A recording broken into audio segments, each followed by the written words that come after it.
Tiri kusangana zvakare pachirongwa The Village pano paDestiny TV. Zita rangu ndinonzi Stella Musha. Nhasi uno tapinda mumugwagwa umo matiri kutaura nevanhu vari kuchema pamusoro pekukwira kwaita michovha yekufambisa. Vazhinji vatataura navo vati ivo zvava kuremera homwe yavo nekuda kwekuti kumabasa kwavari havana kuwedzerwa mari, asi mari yekufambisa yakwira.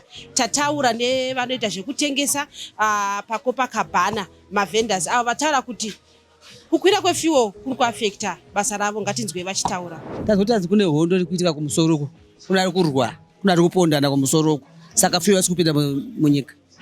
Zviri kuafektwa nehondo iri kuitika kuIran. Iyo yeyo yandiyakonzeresa kuti utori apinde mutaundi nansi Friday havakwanisi $2 kupinda mutaundi, kuzokomba vamwe $250, $3. Saka utori apinde mutaundi achiita shopping nansi Friday havakwanisi. Zvatoafita zvakawandisisa. Patai kuti maheti edu akwira. Taiuda heti $1, yauda $50, yataiuda $2, yauzi $3. Sachaziva kuti tiri pano panze. Ndozvitinetsawo izvozvo. Zvichida kuti kukwira kwefuel kwaafekta basa renyu, kuti mimi zvinhu zvamaihodha zvakwirawo. Zvakwirawo, satizivi kuti nyika dzedu idzi dzakadzisirawo here matura efuel anga akachengeta. Nokuti yangokwira nhasi, zvinhu zvakwira zvese. Kutoti hatina here dura redu rinotibatsirawo munyika muno kuti kana fuel yakwira tobashandisa yedu iya mudura iya tozokwira mberi apo. Zvangondipa ipapo. Zvatafekta. Nongozaita nemuZimbabwe semavhenda. Double 100% kukwidza, 100% kukwidza. Sachaitoita sei? Ipa pafuel apa tatisita here dura redu refuel muno rinotibatsirawo panguva iyoyi. Zvinombofamba sei kuti fuel yakwira nhasi kwira irake kwete hondo tazvinzwa, asi tasina here dura redu rinotibatsira kuti timbochovhawo kamazuva tozokwidzwa pamberi apo. Inini ndinogara kuWarren Park 1. Taimboskwira 50 cents, but now takukwira $1. Izvozvo zvaafekta sei homwe yenyu? Zviri kutondaafekta kabhozi ndandakabhajeta $1 per day. Now $1 per day harichakwana, zvakundimanikidzira futi kuchitsvaga rimwe $1. Ofu ichinini basa rangu ndirori. Saka kuafektika kwatinoitika isusu pano, kana zvinhu zvikange zvaungomerawo even vanhu crowdnesswo zvinototiomera because vanhu vanenge vasingachafambi ende masales edu anobva adzikira. Like even kwatanga tichihodho zvinhu zvedu izvezvi zvakutokwira. Zvikureva kuti iye zvino izvi kubva zvanzi fuel yakwira, traffic yevanhu mutauni yakunge shoma. Yadzikira zvokuti because munhu angangokwirika $1 for no reason, vakutombobhajetera vanhu vekumabasa.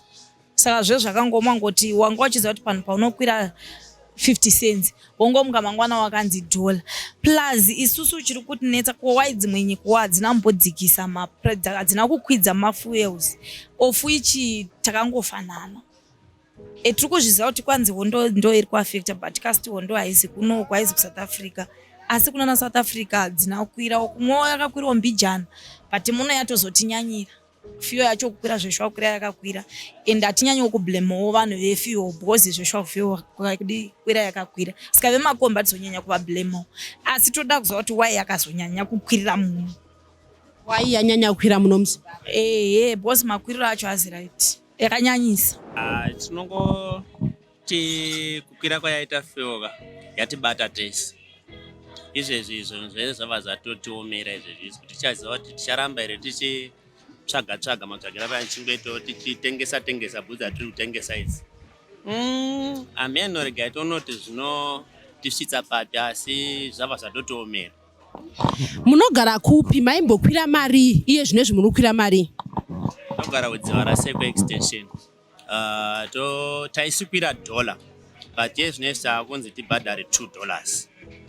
Kana kuchinayawo tokwanisa kunzi tibhadhare $250 zvichienderana nekuwanda kwamakombi zuva racho. Chii chamuri kuda kutaura imimi zvichida kukumbira kune vanhu vane masimba ekuti pamwe vanokwanisa kuchinja situation yatapindai? Unoziva mhere yeruzhinji inongoda kuti anenge anzwa tsiye nyoro atinzwire tsitsi tese. Ndoshoko randingangotaura. Tataura zvakare nevakomana vanoita zvekutakura vanhu vamwe vanovati mawindi pamwe chete nemadhiraivha, vati ivo basa iri harichanakidza nekuti dzimwe nguva unotonzwa tsitsi paunoudza munhu mari yekuti akwire. Ngatinzwei zvakare vanoita basa rekutakura vanhu vachitaura. Anyanya sisi, makwiriro acho anyanya. Handi muri kuona izvezvika yakabva kukwira musi uno, nhasi yakwira futi. Nhasi yatokwira? Yatokwira $3.85. Ameno kuti vabereki manje kuti tinovachajawo mari pakuvatakura kwatinoita isusu. Zvatoitwa confirmed here kuti fuel yakwira svika kwamutaura? Inini handisi kutonzwisisa. Saka ndoda kuenda paself station ndonoona nemaziso angu. Nokuti unogona kuzotaurira vamwe zvekunyepa. Rega ndiende paself station ndione kuti ichokwadi here. Ko nhasi makwira mari, vanhu vari kumbokwira mari kubva kwamunogara imi munogara kuti? Ini ndogara kudziva resekwa. Vanhu vari kukwira $50. Dollar. Inenge yatoti dollar yakachipa.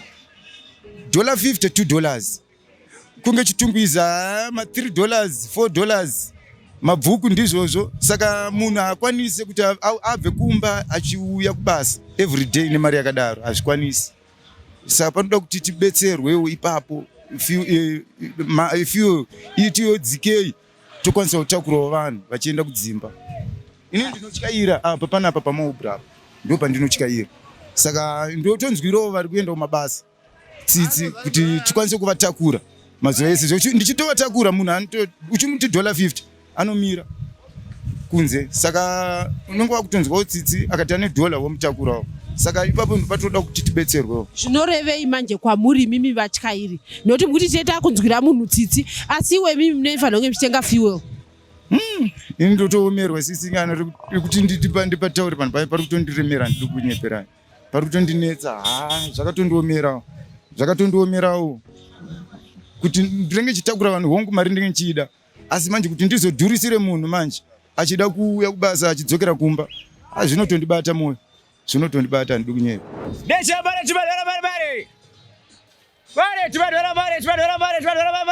Mamagara muchingotakura $2 pa2 muchienda kumbare fuel isati yakwira. Ko iye zvino izvi muchirongota $2 pa2? Aiwa zvichaita because dhiziri rakwira. Hazvichafamba zvakanaka. Mari achakwanisa kudzikesha idzi. Wakuda mari hatikwanisa kudzikesha dhiziri rakwira. Asi kamuri kudeziva kuti $4 for 2 unozofamba sei munhu kana apinda mukati mamba mutsanangurira? Kungomutsanangura mafambiro azviri kuita tichingebasirana kana ane 50 cents yacho kana asina tobasirana tichifamba. Munhu wese hasi anowana zvakafanana. Tunotowana zvakasiyana toziziva.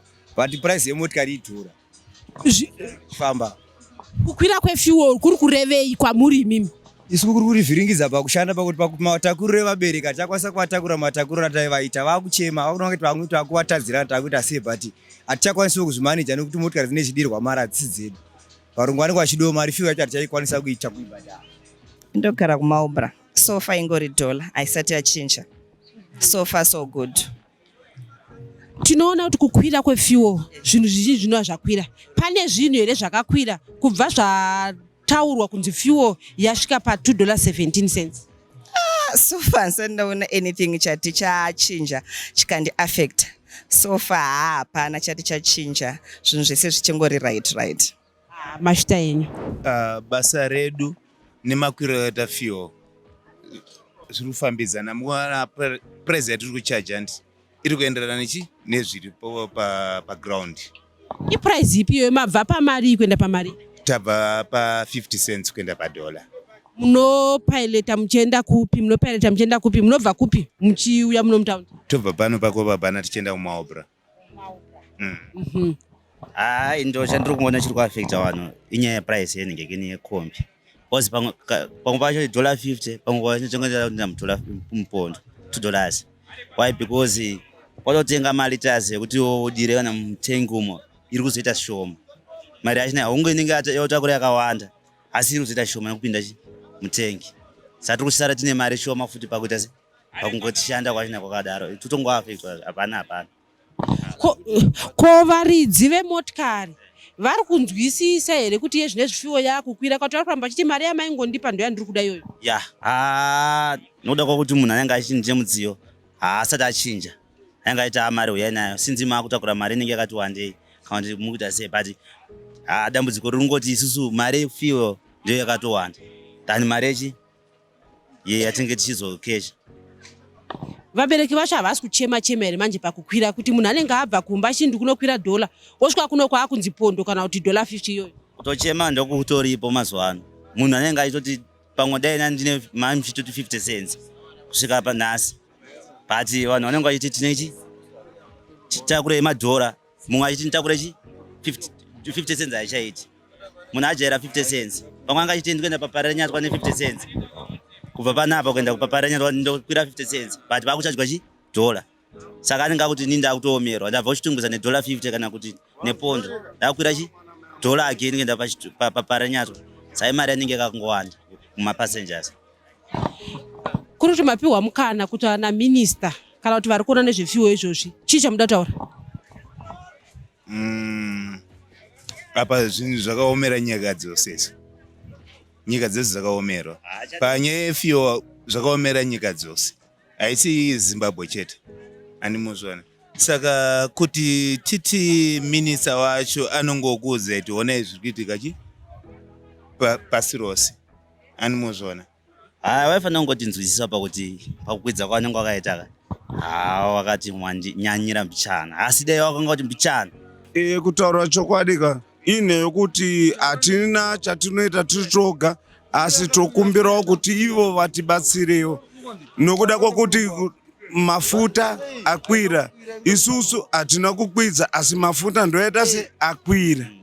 Ndo zvati kuchema kuti aiwa ichokwadi tibatsirewo pari papi ipapo. Tikati $50 ichokwadi pinde $50 iroro nokuda kwokuti mafuta atikwirirawo. Aiwa Mafiteni. Manje pay haina kukwira, masalari evanhu chiri kukwira, prices efuel. Zimbabwe kumwe kwese kune dzimwe nyika isi kukwira sei wairi kukwira muno fuel. Ndo chichemo chatinacho ichocho kuti zvibatsirike zvakadaro. Ndo aiwa shamari ndikutaura. Andiona ndo chati uchema nacho ona fuel iri kukwira, vabereki vari kutambura kuenda kumabasa, havana mari dzavakwana dzinokwana dzakuti vawane.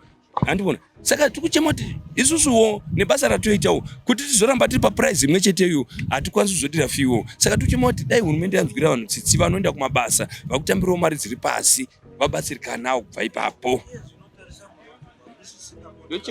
Motikari dzakawanda dziadzi hamusisina. Ukaenda kwanopakavha watopaka wega havasisina mota vakawanda vari kudzipaka kumba. Haungauye nemota ine $2.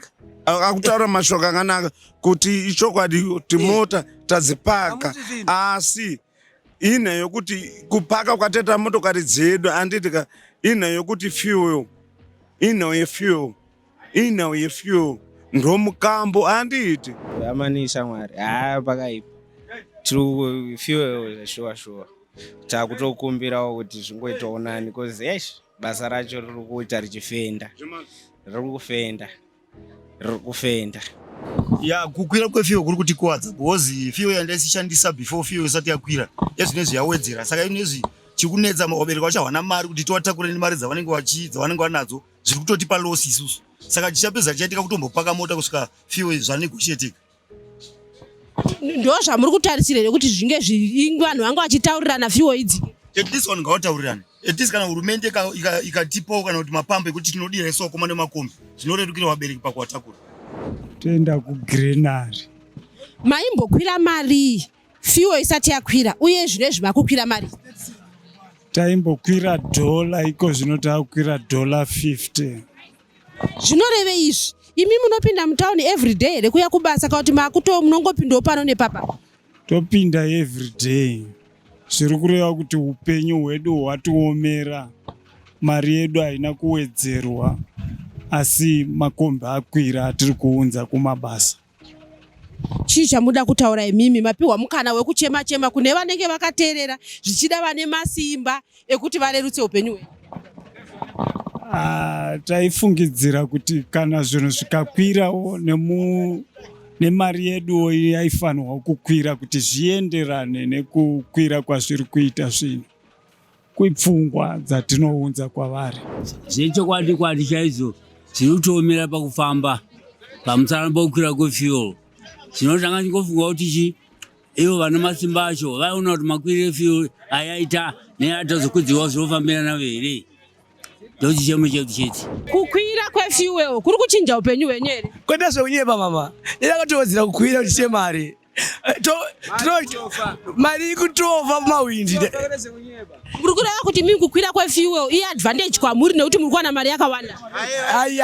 Izo advantage. Kukwira kwayo kwakura vezvinhu. Because $10 zikwirira 2 liters. $10 zikwirira 2 liters. Saka zvibatsire. Hapana pa TV. Kutokwira kwatoita hapana tokodzokera mumashure. Inzara itowe. Kazhinji kacho kana muchilodha mota vanhu vachikwira vakawanda inokurumidza kuzara. Iye zvinezvi zvichiri zvimwe chete kuti vanhu havachauya kutaura. Tichegera kukwirwa mufunge adzikukwirwa. Taita kana 30 minutes. Manje izvozvi hey toda 2 hours ziri mutete.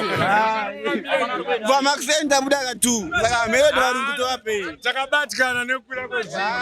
Zvakutongoitika zvokuti vanhu vatakurwa dollar ndo zvava ground. Because fuel yakwira. Papambu taimbopedza basa $40. Padei zvinezvi pakutoda $70 kuti tikwanise kupedza. Saka dai zvinhu zvadzoka panormal takwanisa kuwatakurawo ma50 cents. Ko varungu vari kunzwisisa here kuti fuel yakwira zvokuti vanobva vati mari yamaikesha yakudzikirawo? Varungu havatonzwisisi, vanenge vachingoda mari yavo yakakwana. Saka ndo pane pressure yedu yekuti isusu takuita zvese dollar nechichi maprice asina limits. Boss varungu vacho vanenge vasinganzwisisi. Nyaya iri kuitika isusu pafuel apa pakako. Fuel iri kurwadza. Takabatikana panyaya yefuel. Takabatikana mfunge. Abereki havasi kuzwisisa nyaya yefuel. Takabatikana zingete nenawi. Nyaya yefuel iri kutitemesa musoro. Isu takamirawo semashofe nemahwindi. Ini ndakamirira mahwindi.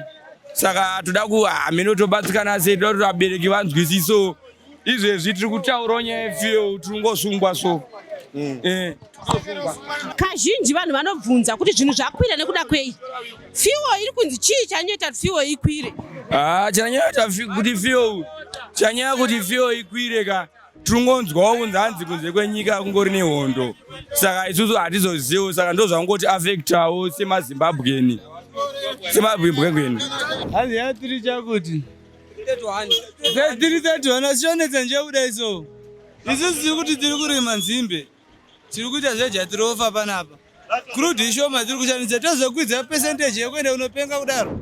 Tongotokwidzawo kana iri mbari totokwidzawo inenge yava pondo. Fuel paita 50 cents patova pondo. Paita dollar pa $4 simu. Zita rangu ndinonzi Stella Musha. Musakanganwe kuita subscribe.